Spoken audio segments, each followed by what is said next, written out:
Assalamualaikum warahmatullahi wabarakatuh. Nama saya Muhammad Radli. Di video kali ini saya akan menjawab pertanyaan dari mata kuliah manajemen desain lagi. Tanpa berlama-lama, kita langsung saja.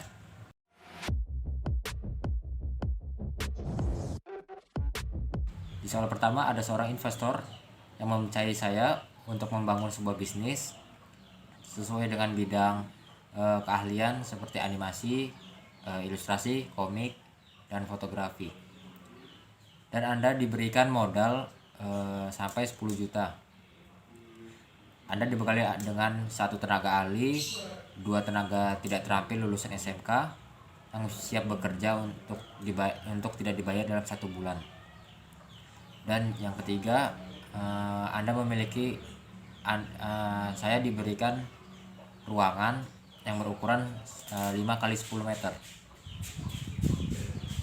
Soalnya, jelaskan rencana Anda dalam 3 bulan pertama dalam menjalankan bisnis ini. Jawaban dari saya, pertama, 10 juta itu menurut saya untuk sebagai modal usaha sepertinya terlalu sedikit ya. Untuk menambahkan modal tersebut, saya membuka bimbingan belajar tentang animasi, dan saya sebelumnya mendiskusikan tentang pembukaan kursus animasi ini bersama satu orang tenaga ahli dan dua orang yang tidak terlalu ahli di bidang animasi. Dan saya berencana memasarkan tempat kursus ini menggunakan media sosial.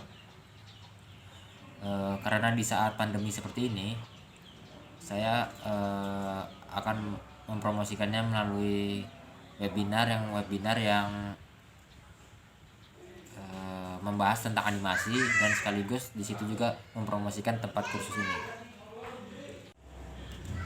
Dan untuk ruangan, saya memisahkan ruangan sekitar 6 meter untuk ruangan belajar dan 4 meter dipakai untuk kantor atau studio animasi.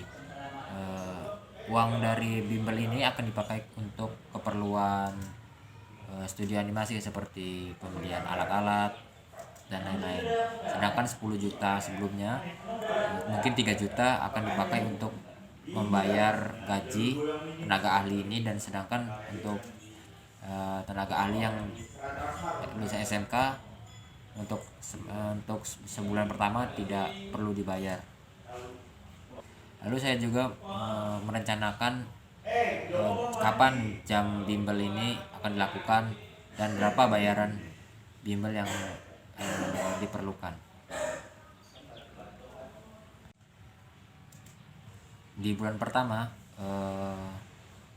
berdirinya bisnis ini, saya akan mempersiapkan alat-alat studio animasi seperti komputer, render, dan untuk laptop sepertinya untuk sementara waktu milik perseorangan sendiri dulu sambil menunggu uang bayaran dari bimbel. Untuk bulan kedua, bimbel sudah mulai dibuka, dan untuk sementara itu studio animasi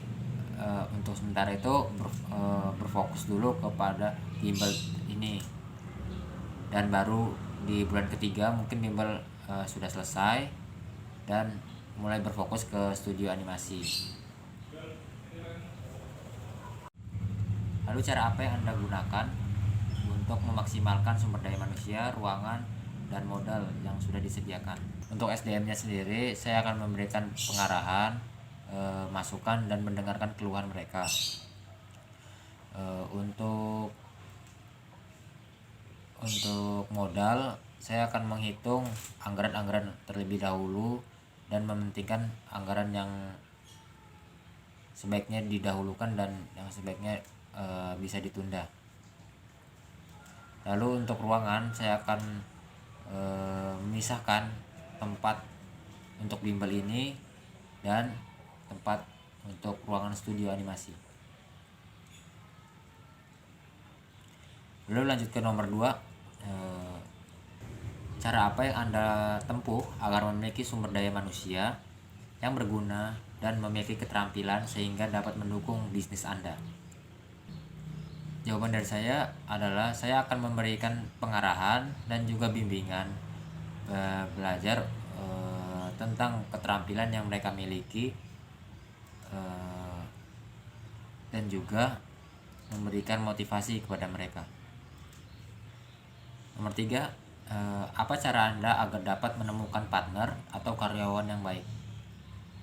Dalam menentukan partner, tidak hanya bertemu saat sekali 2 kali lalu menjadi partner, melainkan perlu kepercayaan satu sama lain, dan kepercayaan itu digapai dalam waktu yang lama. Mungkin saya akan memilih partner dari seorang sahabat saya atau orang yang sudah lama saya kenal. Lalu lanjut ke nomor 4. Apa strategi yang Anda pakai guna mempromosikan produk Anda kepada masyarakat setidaknya 10.000 orang dalam satu bulan? Promosi yang saya pakai adalah menggunakan media online maupun offline. Yang online menggunakan media sosial, lalu untuk offline menggunakan banner ataupun poster. Untuk nomor 5 sampai dan 8 saya akan gabung. Apa yang Anda lakukan untuk dapat membangun rasa nyaman, rasa hormat, inisiatif karyawan, dan juga membuat loyalitas kepada Anda.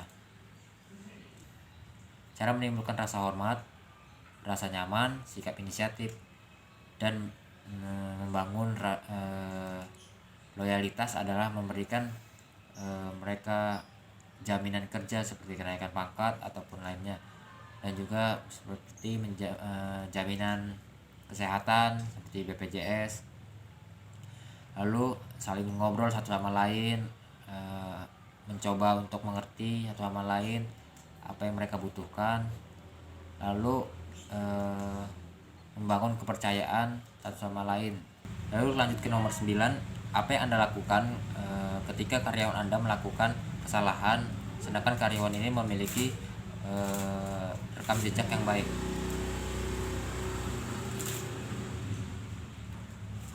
Yang pertama, memberikannya teguran dan mengobrol atau berbicara kepadanya masalah apa yang dihadapi, dan mencoba mencari solusinya bersama guna menyelesaikan suatu masalah itu tersebut. Lanjut ke soal nomor 10. Apa yang Anda lakukan ketika ada karyawan yang memiliki sifat yang buruk namun memiliki skill yang baik atau mumpuni? Saya akan memberikannya teguran 1-2 kali. Apabila sifat buruk tersebut tetap saja dilakukannya, mungkin saya akan melakukan pemecatan kepadanya.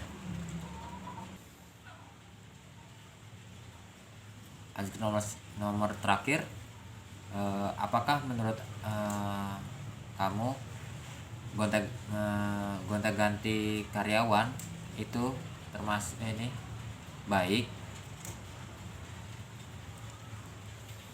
Menurut saya, gonta-ganti karyawan itu tidak baik bagi perusahaan.